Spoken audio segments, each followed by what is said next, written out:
राधे राधे, जय श्री कृष्णा। सीमा creation hub में एक बार फिर से आपका बहुत बहुत स्वागत करती हूँ। साथियों, एक बहन ने सवाल पूछा कि दीदी, जब हम लड्डू गोपाल जी की सेवा करते हैं तो हम उनके पास एक लोटा भर के रखते हैं, उस जल का हमें क्या करना चाहिए।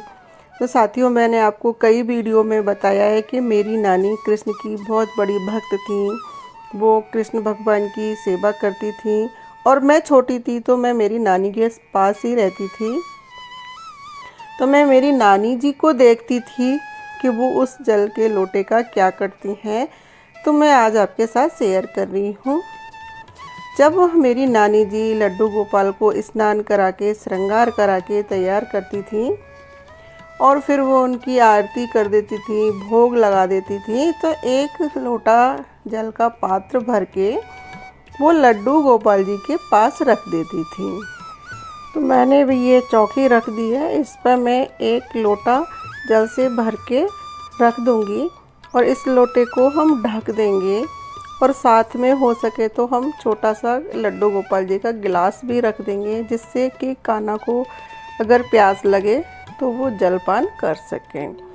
तो साथियों, इस लोटे के जल को हमें सुबह रखते हैं तो हम शाम को चेंज कर देते हैं और शाम को रखते हैं तो सुबह चेंज कर देते हैं। अगर आप 2 बार चेंज नहीं करते हैं तो इस लोटे को सुबह भर के रख दें और दूसरे दिन सुबह चेंज कर लें। इस जल के लिए हमें खास ध्यान रखना है कि इसे हमें ज़मीन में फेंकना नहीं है। ऐसी जगह तो बिल्कुल भी नहीं फेंकना कि जहां हमारे पैर पड़े। तो साथियों, ये हमारे भगवान जी की जिस चीज़ पर दृष्टि पड़ जाती है वो चीज़ अमृत समान हो जाती है।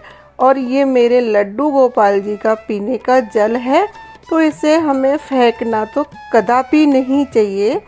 इसको हम हमारे खाने के काम में ले सकते हैं। जैसे हम आटा लगा रहे हैं तो हम इस जल से आटा लगा सकते हैं। दाल बना रहे हैं तो दाल में ये जल डाल सकते हैं, सब्जी में डाल सकते हैं और थोड़ा थोड़ा जल सारे घर के मिलके पी भी सकते हैं। लेकिन और कभी ऐसा न हो सके तो हम इसको किसी पेड़ में भी डाल सकते हैं, लेकिन इसको हमें ज़मीन में भूल के भी नहीं फेंकनी चाहिए जल को, क्योंकि इस पर हमारे पैर पड़ते हैं। और जो हमारे लड्डू गोपाल जी का भोग होता है ना, जिस पर मेरे कान्हा जी की दृष्टि पड़ जाए वो अमृत हो जाता है, तो उसको हमें प्रसाद समझ के ग्रहण कर लेना चाहिए। इस जल को हम सब परिवार मिलके थोड़ा थोड़ा करके पी सकते हैं, खाने में काम में ले सकते हैं। इस तरह से हम लड्डू गोपाल जी के पास जो जल रखते हैं उसका प्रयोग कर सकते हैं। बस खास ध्यान रखना है कि इसको हमें ज़मीन में नहीं फेंकना है और हमें इसको तुलसी जी के पौधे में भी नहीं डालना है।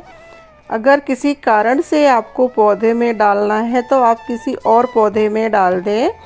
तो साथियों, आपको मेरा ये वीडियो कैसा लगा?